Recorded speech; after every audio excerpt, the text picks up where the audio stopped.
Hey everyone, welcome back to The Manage Her, the podcast where we illuminate the often unseen work of women, transforming it into a narrative of leadership, resilience, and empowerment. I'm your host, Aimee Rickabus, author, entrepreneur, and mama of 6. Today we're joined by a formidable advocate for freedom and justice, Leigh Dundas. Leigh is a renowned human rights attorney, modern-day abolitionist, and award-winning public speaker. With a career spanning over three decades, she began representing Fortune 500 companies in high-stakes litigation and later transitioned to humanitarian work, focusing on combating child slavery and defending civil liberties. Her journey has taken her from corporate boardrooms to the front lines of global advocacy, including undercover operations in Southeast Asia to dismantle child trafficking networks and challenging medical overreach in the United States. In this episode, we'll delve into the pivotal moments that shaped her transition from corporate law to human rights advocacy, her courageous efforts in combating global injustices, the personal convictions that fuel her relentless pursuit of justice. Let's jump in. Hi, Leigh. How are you? Thank you so much for being here. First of all, you're amazing. Big fan. Well, thank you. I was listening to your wind up and I'm like, man, AI makes me sound really good. Nobody would know that I was licking mascara off my finger in my car at a stoplight just now. Weren't we all? Doing the mom thing at the stoplight, like, oh, my mascara leaks all over my purse. And now I look like a mechanic just in time for a podcast interview. So anyway, but thank you for having me. It's awesome to be here. Yeah. So happy to have you. What inspired your shift from representing Fortune 500 companies to focusing on human rights and combating child slavery? Yeah. Well, actually it shifted a little before I jumped right into the child slavery. So I became a mom, to your point of your whole podcast. Yeah. And people don't know this a lot, but when you work at big law firms representing Fortune 500 companies, you basically work every hour that you're not actually asleep. And even when you're actually sleeping, sometimes you're actually still working, frighteningly enough. So I decided I didn't want my child to think that I was like some passing random aunt when I came home, because that's all the minutes of the day I was spending with them. Yeah. You think it's a joke, but we only had one female partner in my law firm in Newport Beach's office when I got married. And she came to work all upset one day because her baby had called the nanny mom. Oh. And I was like, girl, you've been representing Western Digital like 3,000 hours this year. Like, does the kid even know you exist? Like, you can't really fault the nanny and the kid for getting it confused over there. So, yep. And that's fine for a lot of people, but I did not. I'd already killed a lot of houseplants and almost a cat. I thought I got to get it right with the kid. I really need to like focus because I am not preschool teacher endowed talent wise. So I started working with my husband. He had a small chiropractic office at the time, and it was just much more flexible. And that's what what I was doing before I gave birth. And then I kept doing that right up until we sold his office about 12 years ago now. And we thought, yay, we have a little bit of money and a little bit of time. Let's go travel the world for a few months. So we ripped my daughter, who was age 8 in 3rd grade, out of school. Best thing we ever did. I highly encourage every parent listening to do it before the kid is 16, like your son is going to be tomorrow, and go travel before they get, lives of their own, because it's much easier when they're like portable and just sort of hip attached. And we got down to Australia and we were going to spend 4 to 6 months traveling, and I had never not worked. So within 3 days of being in Australia, enjoying the good life of, semi-retired, not working, I was bored off my arse. And I'd always wanted to do human rights work. I'd been very interested in studying and representing and working and volunteering in vulnerable communities, rape survivor, child abuse, domestic violence type stuff. And I thought, well, I'm just going to, cold call some anti-sex slavery nonprofits down here in Southeast Asia, Australasia, and surely they need an extra set of hands. And it didn't go the way I thought. I was, cold calling out of the yellow pages, and they'd pick up the phone and they'd be like, let me get this straight. You're a white do-gooder mummy from LA living down in Australia and you're bored and want to help? Yeah, bye-bye. Really? Oh, yeah. Oh, wow. And then finally, a month later, we were in New Zealand. By the time I got a call back, finally, somebody bit, and they were right down here in Newport Beach. It was a guy who had opened Vietnamese orphanages. He and his wife did after adopting 2 orphans and not being able to adopt them all. And they were seeing a lot of trafficking through their orphanages and orphan systems in Vietnam. And they'd invited friends of theirs from, I think it was either Saddleback or Mariners Church down here, who had started an anti-slavery nonprofit, which was called A21 Campaign. It stands for Abolishing 21st Century Slavery, that had been opened by 2 Christian pastors, Nick and Christine Kane. And so that whole executive crew and the Vietnamese orphan owner were all flying to Da Nang, Vietnam on May 23rd of 2013. And sight unseen, off a voicemail I'd left a month earlier, they invited me to the party in Da Nang, and I told my husband and daughter, I think we're going to blow this popsicle stand. We left New Zealand, headed into Vietnam. I went to some meetings with them, fell in love with the work, came home with a job. Wow. Yeah. Oh my gosh. So tell me a little bit about that work. Well, I mean, nominally I'd been hired as their GC. General counsel. Yeah, which stands for general counsel. It's basically a desk jockey kind of thing where you're, looking at contracts, and they would have a walk for freedom, like a kind of breast cancer awareness walk every year. And like, oh, we need a contract in case somebody trips and breaks an ankle, well, that kind of thing. So I was doing a lot of that kind of work, but they had started rescuing girls in Europe, in Greece, and they were starting to open a Southeast Asia office. So technically, I was their in-house lawyer, but in actuality, I was almost living really part-time in Thailand and flying back and forth 2 weeks here, 2 weeks there. My daughter was still in 3rd grade. Wow. And opening up an office down there. And we were moving away from just doing the rescue work and into the brothel busting work. So we'd hired a crew of former SWAT, Navy SEAL type, Special Forces type, skill set type guys. And one of my very first jobs, I'll never forget, Aimee, it was so funny. They're like, well, we're going to need to outfit them. And I'm like, yeah. And I'm like, do you guys have any of the tech? And they're like, yeah, no, just go research it and get some. So there I am, on my laptop looking up like 007 gadgets. And they make all this really cool stuff like pens and like, hats and like little pocket protectors that are actually low light, high def audio video recording devices, which you need in bars and brothels. Yeah. And we ordered a bunch of this stuff from Europe and outfitted our guys with it and sent them off into the brothels. And they started developing intel on how many girls are in the brothel, where do they hail from. 90%, people don't know this, but 90% of the girls that we were working with and trying to rescue in the Thailand region actually come from Laos. Sawanakhet, Laos, which is the southern province that borders Thailand. And people are like, well, why do 90% of the girls in brothels come from Laos? And I'm like, because Laos is a currently communist country. Uh-huh. A lot of the other countries, neighboring Cambodia, of course, had a communist revolution when you and I were kids in the 70s, right.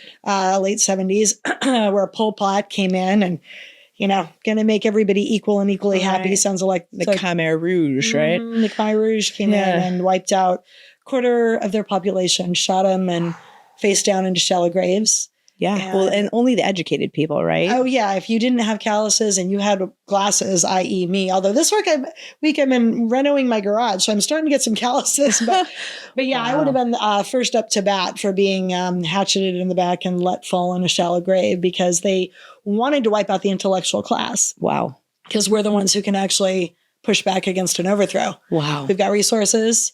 We've got brain power. We've got skill sets to bring. And typically we can see it coming because we've been educated enough to sort of see the writing on the wall, perhaps before some of the other folk. And so the communists were very smart. They didn't want pushback. Mm-hmm. So they got rid of the people that could push back. Wow. They walked in on a glorious spring day like this in the late 70s and sent the Khmer Rouge clad in black pajama pants, young guys with hatchets, and to round up all of the school teachers and architects and accountants and lawyers and rich people and anybody who had a profession. And they lied. Yeah. They said, oh, it's just going to be for a little while. Just take the clothes on your back. Mm-hmm. And you're going to go out into the farmland and you're going to learn how to be farmers. And we're all going to work for the communal good. And you're going to, these people didn't know how to farm. Sure. And they weren't actually ever going to become farmers. They were eating crickets to stay alive and given a half cup of rice. And, it was Auschwitz all over again in the 70s, but this time under the far left regime as opposed to the far right. It wasn't fascist, it was communist. But, 6 of one, half a dozen of the other once you get that kind of autocracy and dictatorship. Yes. And we had been when I met A21, my daughter and husband were with me. We were traveling together, and we left Vietnam and we went to Cambodia. So before I started doing work down there, my daughter and husband and I went to the killing fields. Not intentionally. We'd been on a tour, and the tour guide the day before had said, you should really go see the killing fields. And I'm like, isn't that where like most of your Cambodian population was executed like when I was a kid? And like, I had a little girl. He's like, yeah, it's just a bunch of empty fields. There's nothing scary. Yeah. And you cannot get uncensored internet down there. So I did try to do my due diligence. I'm like, killing fields. And I'm like, oh yeah, it just looks like some empty fields like you'd see down here in OC, you know? Right. Yeah, out by the coast. And off we went, and it was a self-guided tour. And my daughter begged to hear the tour, and we said no. And she said, I'm a human, and that's not fair, and this should be educational. And I'm like, oh. And I said, okay, compromise. Daddy and I will listen to the tracks, and if it's not too scary, you can stay a track behind us on this 2-mile walkabout tour. What we didn't realize, because we couldn't get uncensored internet down there, is that at the end of the tour, they have a 4-story tall square box like monument that's all glass on all the walls. And it's about the size of this room. And every year when the rains come, to this day, they will wash away the topsoil, and the bones of the dead from the late 70s will rise to the top.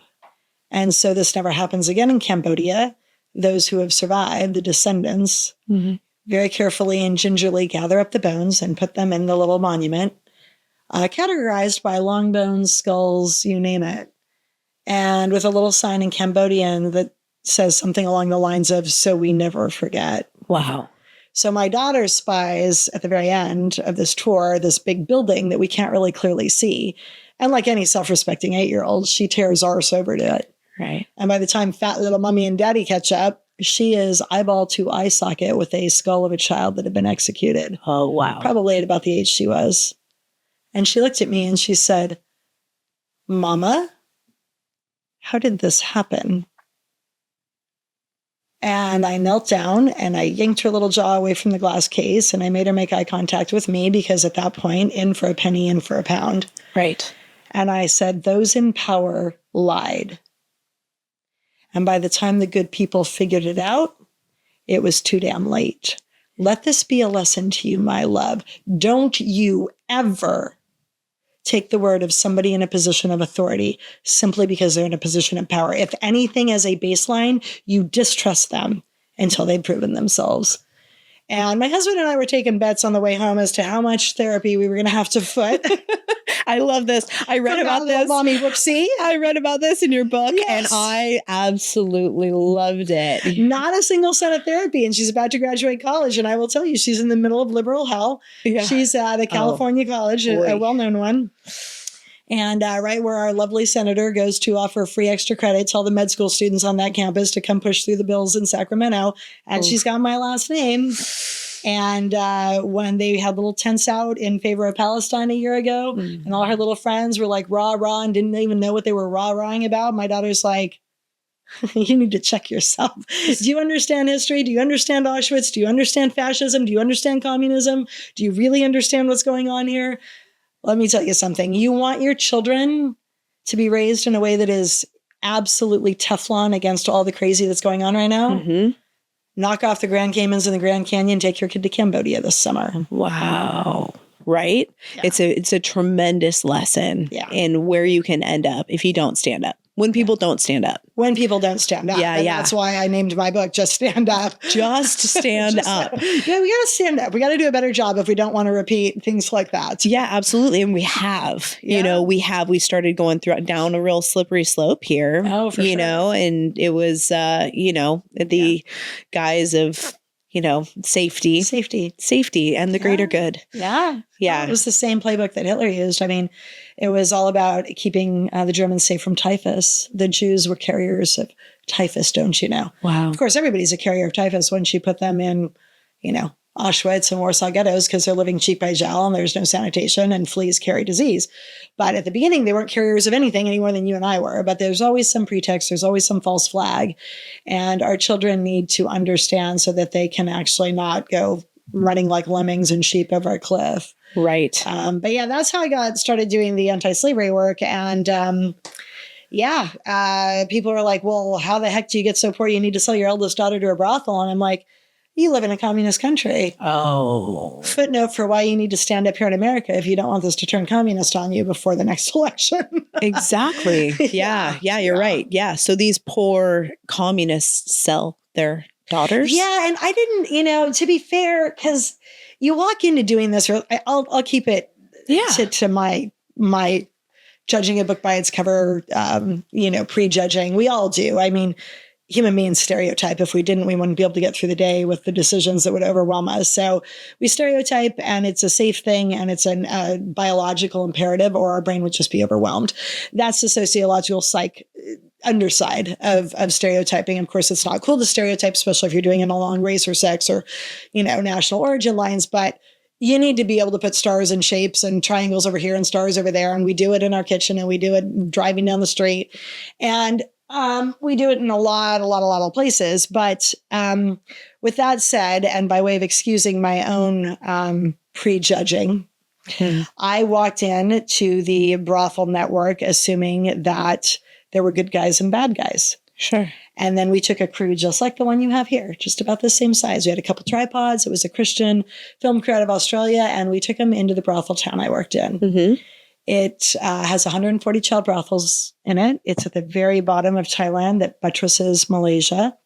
And there's a river that divides the countries. And on the Thailand side, it's Buddhist. Mm-hmm. And on the Malay side, in that region, not all of Malaysia, but in that region, it is radical jihadi controlled. Whoa. So all of the terror training cells that teach people how to bomb the USS Cole or other targets, they're there in South Asia. And they practice just like you and I practice, piano or public speaking or keeping our house clean. They practice their bombing skills.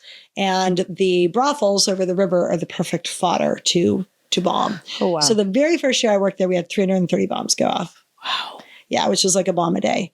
And we were there, and we wanted to get the word out on how Asian trafficking situations were a little different than Europe.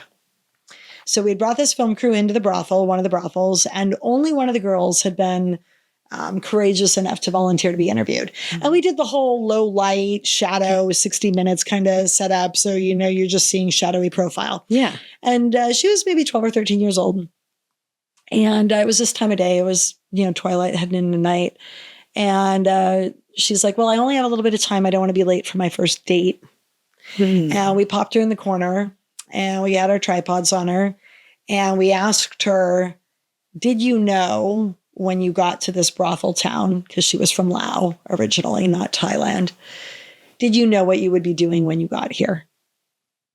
And I'll never forget her answer. She looked dead into the camera, and she said, I knew exactly what I would be doing when I got here, but I'm not unhappy. She was speaking in her native tongue. We were having translators. So there's a pause, and the English translation of that comes back to us.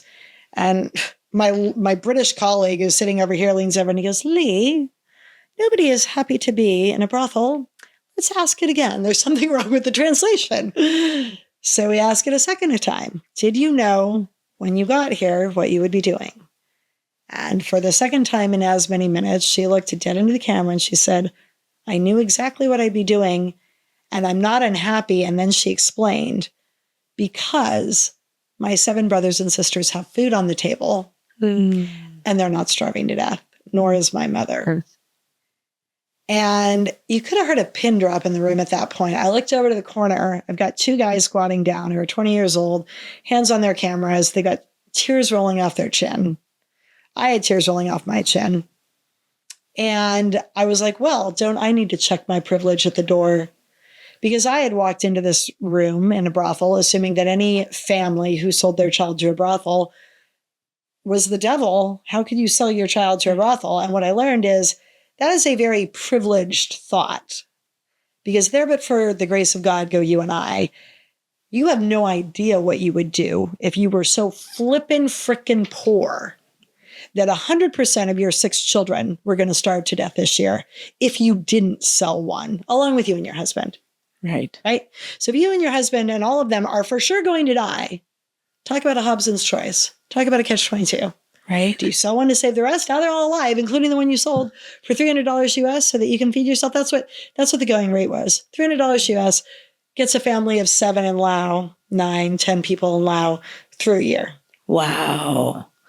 It's brutal. We see the world through a very privileged lens. Oh, yeah. We really do. I talk about the privileged women of the West. And in some ways, our privilege is, it's why we have to get off the bench. It's why we have to stand up. Because we can. You don't want to be living in a communist country, or this may be your story one day. And I'm not excusing parents who sell their children.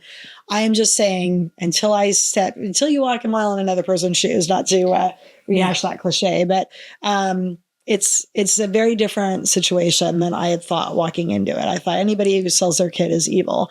And what I realized is they're so freaking poor that that's just a different option on the buffet table than you and I have ever had to face. Right. Yeah. And, but you need to not have a communist government. You need to not have a fascist government. You need to not have a dictatorial government. And, and we're going in the right direction right now, and we need to keep it that way. But these are the things that the drivers, if you will, for abject poverty.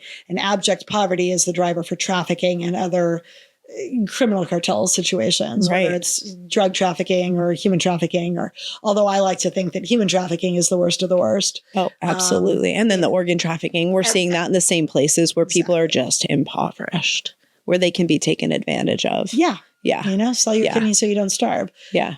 Or steal some kid's kidney so you don't starve. Yeah.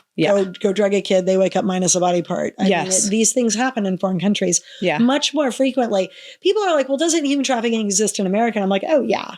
$150 billion a year industry, happens everywhere. There's more profit to be had in selling a child to be raped by a pedophile than in selling drugs. I sell you drugs. You want more tomorrow night. I need to go buy more drugs from my supplier to sell you more tomorrow. And that cuts into my profit margin because I'm taking a piece of what you gave me to go resupply. Right. But if I sell like 7-year-old to a sex buyer and he likes it, he comes back tomorrow night, I don't need to buy more kid to sell more kid. I'm renting this child over and over till they die. Ugh. So the only hard cost is the Happy Meal or cup of rice a day that it takes to keep the kid alive. Ugh. Every cartel member with a brain, from Watts and Compton all the way to frickin' Japan and the Yakuza Mafia, have moved away from drug trafficking into human trafficking because the profit margin can't be beat. Wow. But it's really sad, but it's really overt in foreign countries. Yes. So here, people are like, well, can't you buy a 7-year-old for sex in America? I'm like, oh yeah, but you have to work to do that. Yeah. You can't just go out to Watts and walk down a back alley and be like, oh, I know where I can find a 7-year-old that's being sold for sex tonight. I mean, you need to know people, and you need to either be on the dark web. You need to be working to do that. In some of these places I work in, you get out of a cab, you walk down a street, anything you want is for sale. Ew. Yeah. It's unbelievable. How many people are currently slaves in the world? 40 million people, best estimate, which is, to give you some order of magnitude, because you get to that many zeros and it's just sort of like overwhelming. That's basically our population right now in California. Wow. So if you want to visualize what does that look like, what I say is picture every single person, man, woman, and child, waking up in California, arms handcuffed to a bedpost, being raped 7 times a night for profit. Or stuck on a shrimping boat, or stuck in a t-shirt factory in India somewhere making your Nikes or your whatever. Totally. Or harvesting cocoa beans. I understand. Or lithium or gold, or, Ugh, it's just, it really is. It's amazing to me that it's happening right now. That today, that this is someone's reality. I'm sharing the air of someone who is a slave. Like, we're sharing the air of other human beings who are not free. Yeah. And people are, the first step is awareness, because you can't fix a problem you don't know exists. Yes. So I'm always grateful to folks like you who give me a few minutes on a mic to go, hey, this is happening. Yeah. And people are like, well, not in America. It happens over there. I mean, Leigh was talking about over there. Well, yeah, you got a hotel or a motel. It's happening in your town too. They are the new red light district. There are no red light districts. There's some pimp grabbing girls from somewhere, foster, group home, getting them out of school, pretending to be their girlfriend till they're enslaved, throwing 6 or 10 in a Motel 6 or a Travelodge room in your city, in your town. And you can do something. And it doesn't require you to leave your 8-year-old at home like I did and go to like a radical jihadi town with a bunch of ex-Navy SEALs.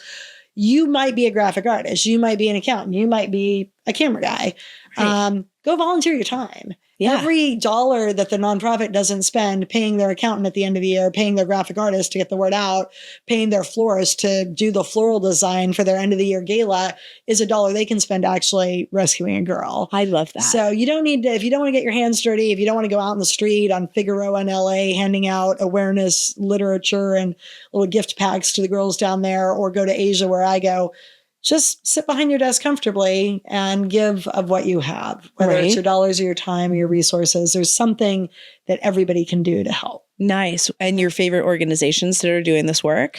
You know, there's a ton of big ones that are doing great work. IJM has been in the space for longer than probably anybody. International Justice Mission, they're well known.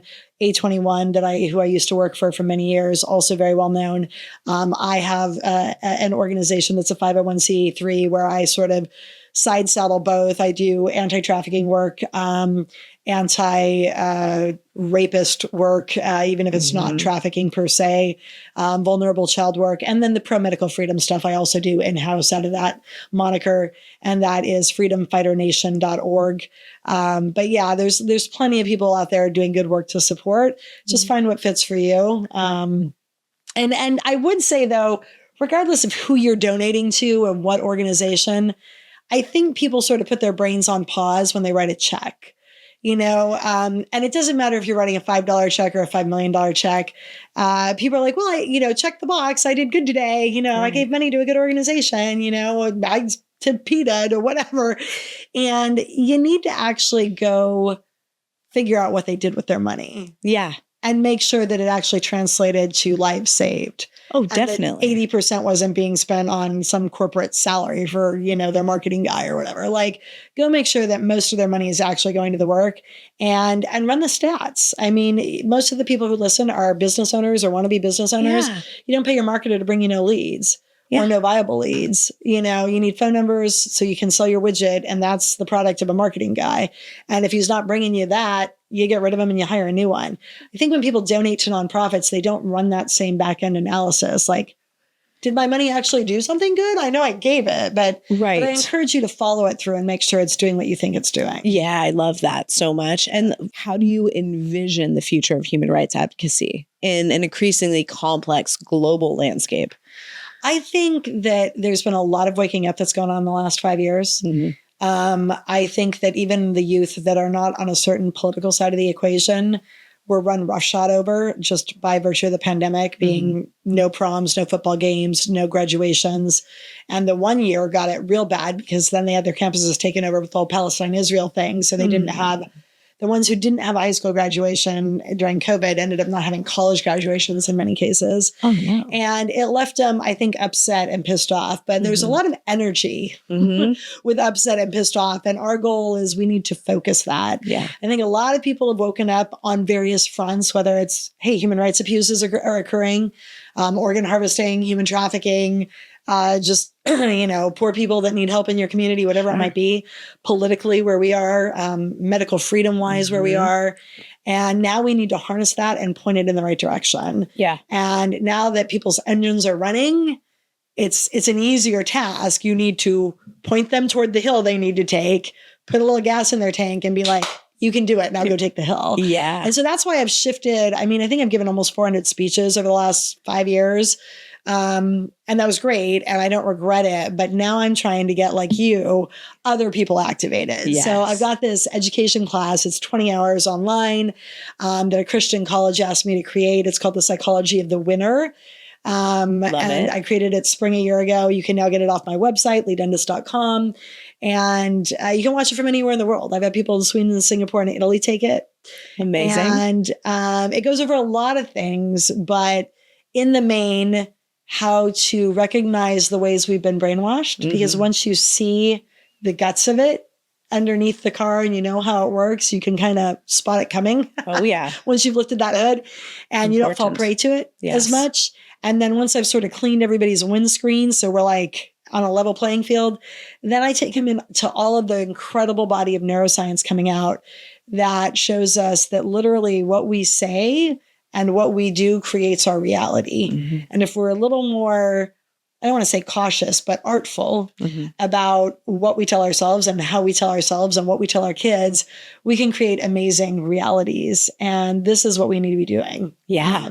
We were put here for such a time as this, not to just fight tyranny down, but to actually transition ourselves and our kids into a new golden age. But we can't do it without the tools. So that's my goal, is to give folks the tools. If you're okay with it, I would love to give a shout out to some really cool studies I've stumbled across. Yes, please. Okay.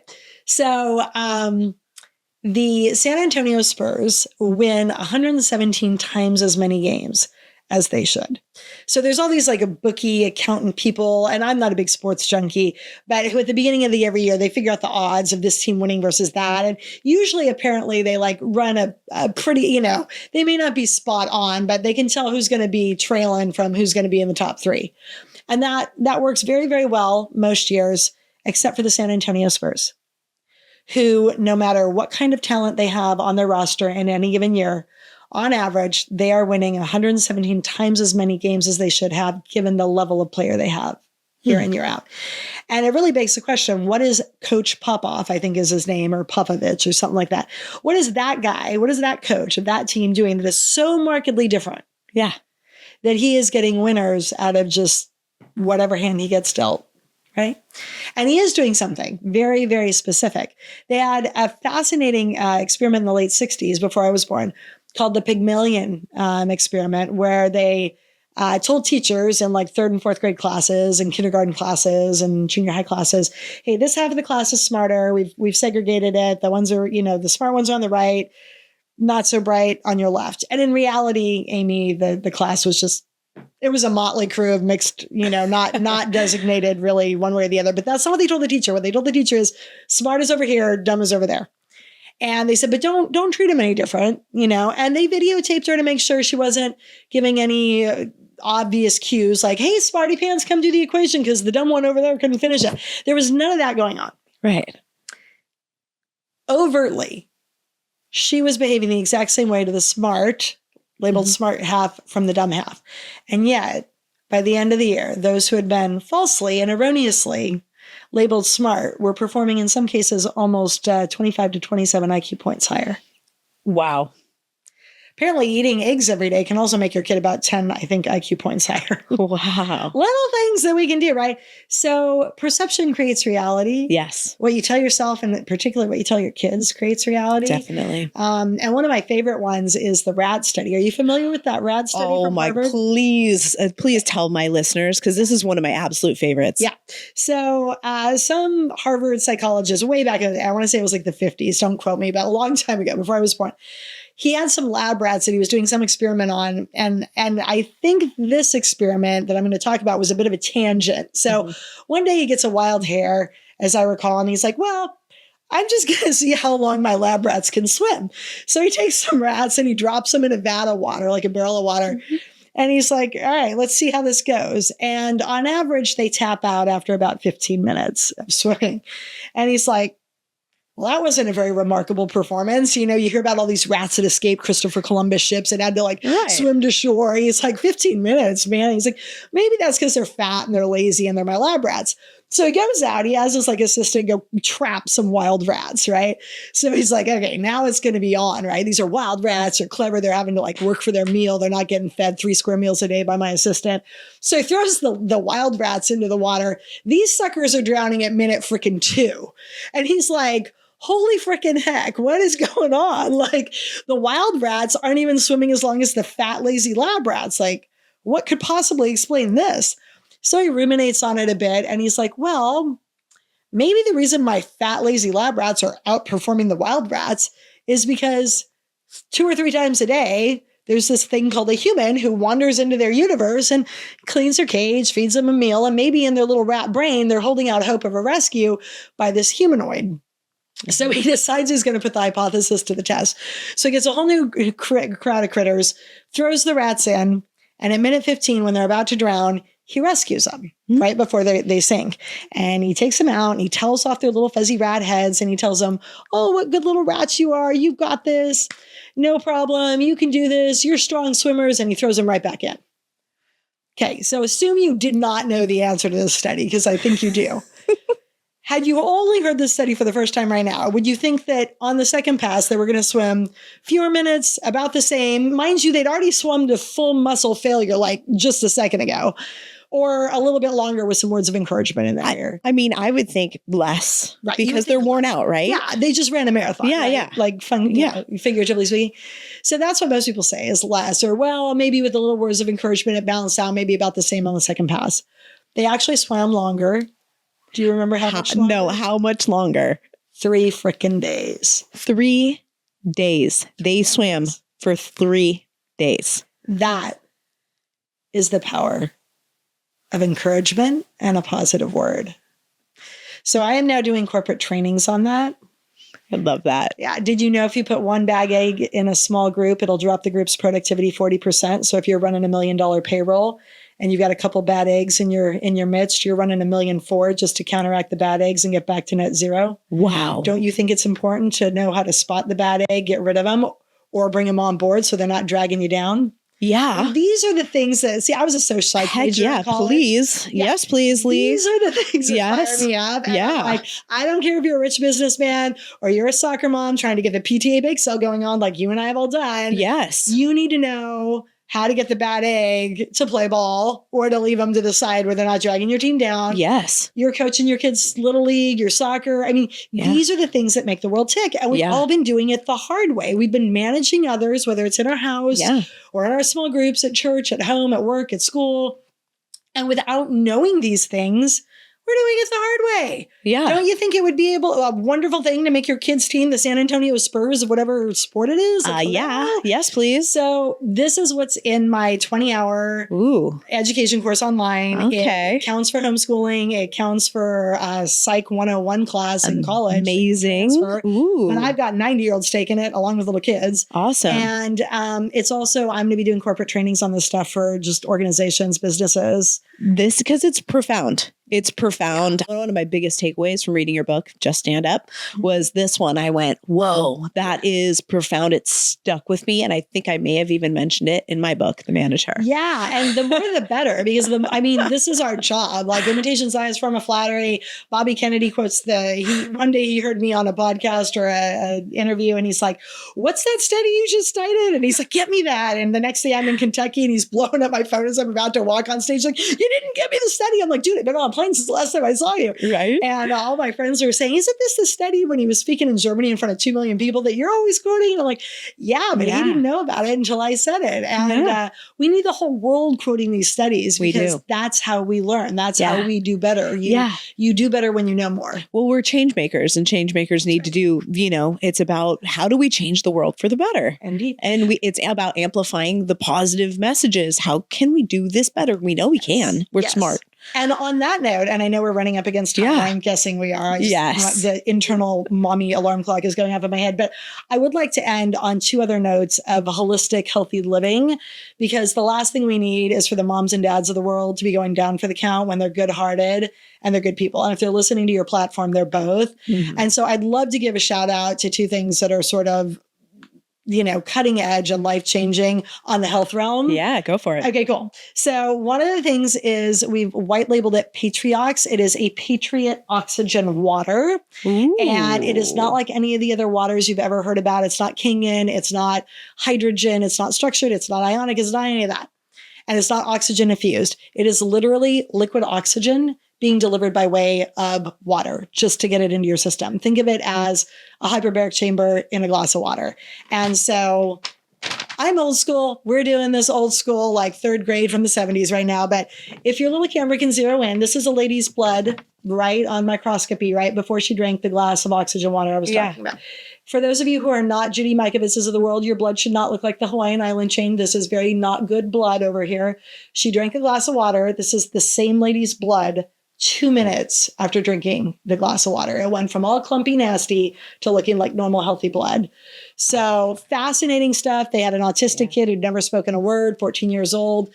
He was bathing in the water. When you have cancer, when you have autism, when you have these chronic conditions, they will actually bathe you in the water and have you drinking the water.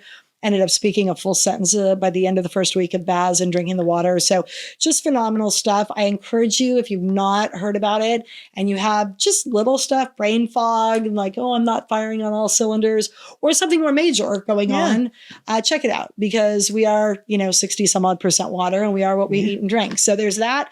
Again, you can find it on my website, leighdundas.com. By the way, my mother gave me extra letters. So if you don't know how to spell my name, it's LEIGHDUNDAS.com. Book is on there. And then the other thing that happened is scary alert right now. It regrew an Italian lady's thumb. She cut the tip of her thumb off in a saw or something nasty. So not so pretty. And they threw some water in the bandage thinking it would speed the healing. And it actually reactivated a gene that is normally active when we're in utero and goes dormant after we're born and we don't need to be growing limbs anymore. And it regrew the tip of her thumb.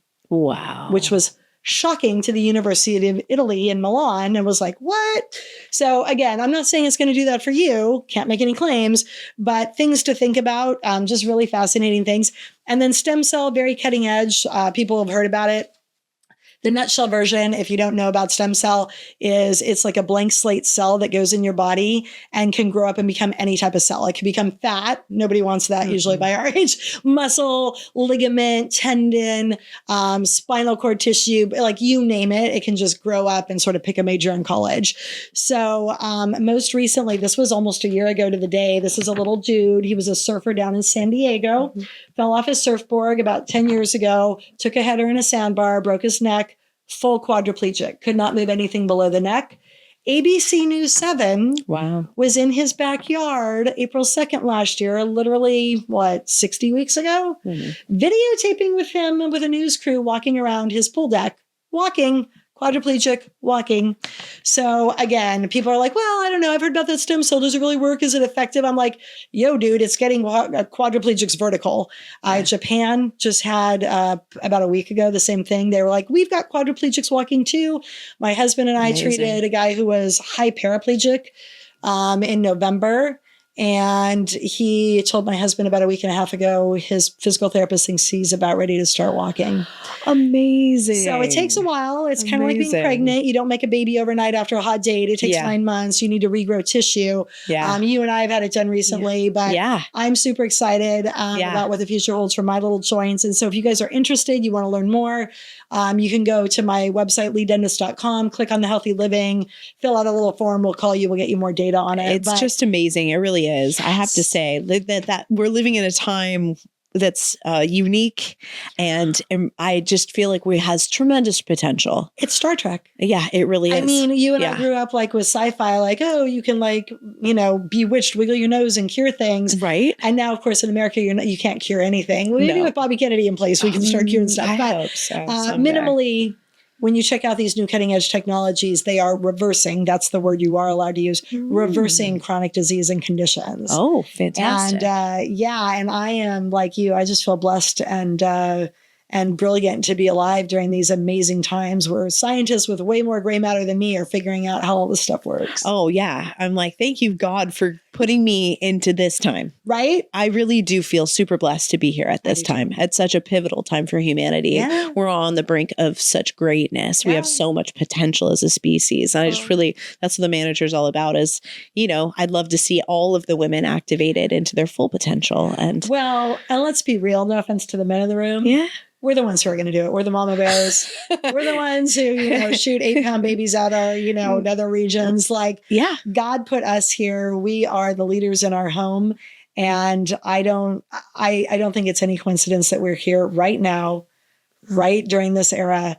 We are raising the leaders of the future. Yeah. And with a little bit of tech and a little bit of skill and a little bit of tools and some new studies under our belt, we're going to just make brilliant leaders that are taking this planet in a whole new direction. I think we are going to hit a golden age. I think we have hit the pivot point. Can't wait to see what the history books are going to look like over the next 50 years. I'm so happy that you came in today, Leigh. You are a shining light. You always have been. I was so grateful when I met you in 2019, and I am so grateful for you to share your wisdom and your joy and your journey with all of our viewers and our listeners. Your wavering commitment to justice and freedom is truly inspiring. To our listeners, Leigh's story is a powerful reminder that each of us has the capacity to affect change, whether it's in our communities or on a global scale. Our voices and our actions matter. If you haven't already, I encourage you to read The Manager and Just Stand Up, where we can explore transforming power of women's leadership in all facets of life. Until next time, keep managing her and keep managing you.